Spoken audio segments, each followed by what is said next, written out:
Hi, I'm Gail and welcome back to Low Carb Recipe Ideas. Today we're going to make a low carb pumpkin pie, pumpkin square. I'm not really sure what we're going to call it because you can do it in a square dish or you can put it into a pie dish. It's up to you. So let's get started.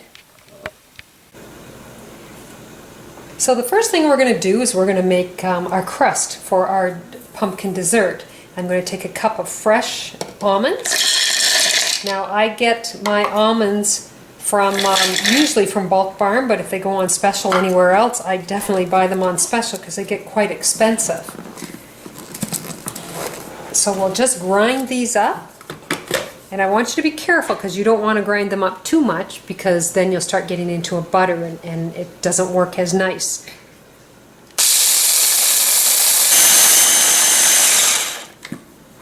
There we go. It doesn't take long to grind them up. You can also buy your almonds already ground, so you have almond meal. But I like it fresh. That way I can control how much I have and keep it fresh at all times. And I always keep my almonds in the fridge. And they are a very nice snack. My husband's always getting into the bag, and he's always snitching some of them, but it is a healthy product to be eating anyway. So I'm going to put 2 tablespoons of xylitol in, and we're just going to blend it in there, mix it up a bit. Now you don't have to use xylitol. I like xylitol because it doesn't boost your blood sugars. There's alcohol sugar in xylitol, and it is equal to the carb count. So if you're doing Atkins or low carbs, it's basically 0 for carbs. And then I've got 3 tablespoons of soft butter. So the next thing we're going to do is we're going to mix this all together. And lots of times I will use my hands because it just helps mix it up a lot easier.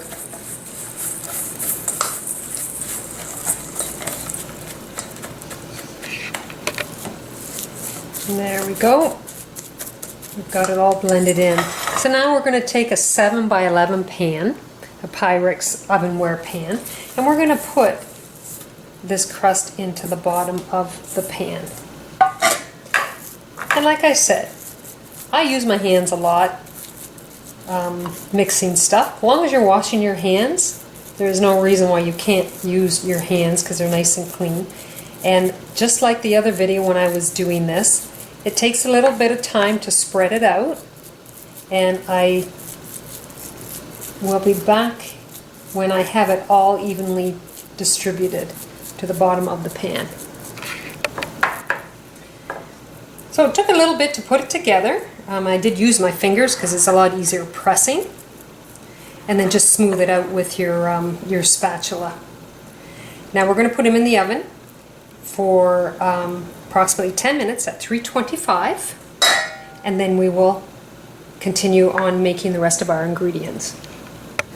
So now we're going to make our filling, and it's going to be pumpkin. So I have a cup and a half, approximately a cup and a half of pumpkin. This pumpkin I bought it last fall, and when in the last fall of the season when pumpkins were ready to go, and I baked them all up and put them in the freezer so that I can have them all year round. And it's very economically, it's really good to use, and it's fresh, and these ones are actually organic.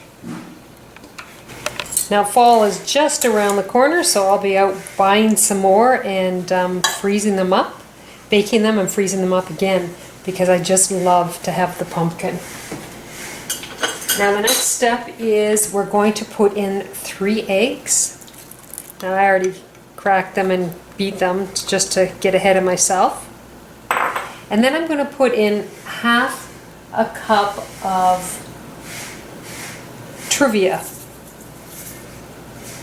and then a 1/4 cup of stevia. Now I don't like just using stevia because I find that it has an aftertaste. So if I mix it with another sweetener, I find it kills that aftertaste and you don't get it. So that's why I mix my sweeteners. Now, you don't even have to use those two products. You can use xylitol, which is a very good product also. But in this video, in this recipe, I'm using the two.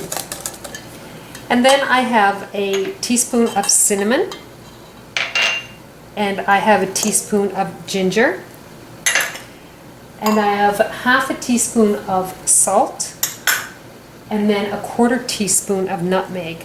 Now, nutmeg can be overpowering, so I never put as much in it as the rest. But you know what? Everybody has different taste buds, so you do it the way you like it. If you'd like a little more or a little less, that's up to you. So now we're going to add 2 cups of almond bries into the mixture, and we'll blend that in. Now, this is the almond bries here, and the carb count is 2 carbs and then 1 fiber. So per cup you are looking at 1 net carb. So there's actually just 2 carbs of almond bries put into this pumpkin dessert, which is very, very good. Okay, we are all ready, so now we're just going to continue with the recipe. So my crust has been baked in the oven. It's all ready to go. My filling is all ready to go. So we're just going to pour it into the pan. The filling is so good. I'm sure you guys are really going to enjoy it. It's just so nice to have stuff like this when you're on a low-carb diet or just having a lifestyle of low-carb. So now we are going to put it in the oven. So now what we're going to do is we're going to put our cookie tray in the oven, and I have boiled water, and I'm going to give the dessert a bath. It's going to be baking in a bath. So we're going to fill up my cookie tray as much as I possibly can without going over, because I find that the dessert just works so much better if it's in a bath.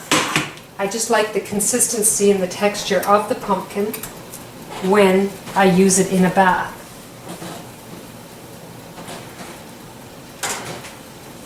There we go. So we're going to put it in the oven at 350 for approximately 45 minutes, give or take a little bit, and we'll check it when it's all finished. Okay, here's our finished product. It's my pumpkin dessert.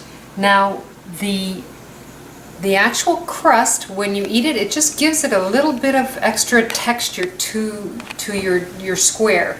You'll find it might be a little bit soggy, but it's very, very tasteful. So I really hope you give it a try. Put a little whipped cream on top, and we've already eaten half of the dish already, and I'm going to have a little bit more. It's delicious. You take care, and we'll see you in the next video. Bye now.